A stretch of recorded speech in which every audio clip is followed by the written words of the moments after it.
On est dans une pièce qui s'appelle caverne, au sens clair du terme. Donc, comme dans une grotte, le spectateur, le visiteur est invité à rentrer dans cet espace noir et qui est en même temps très fragile puisqu'il est vraiment activé, gonflé par un ventilateur qui met en tension ce matériau noir dans lequel on est actuellement, qui crée cette voûte et qui vient en plus en force dans cette architecture de la sucrière comme un peu un animal piégé par les poteaux.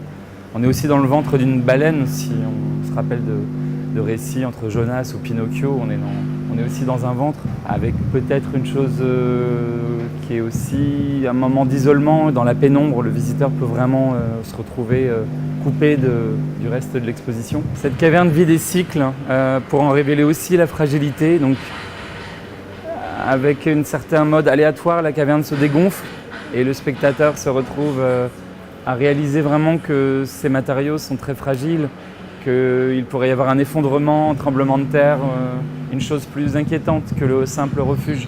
C'est aussi des matériaux qu'on retrouve dans les architectures temporaires et dans le monde des architectures nomades, de la façon aussi dont aujourd'hui on peut héberger des gens dans ce type de volume.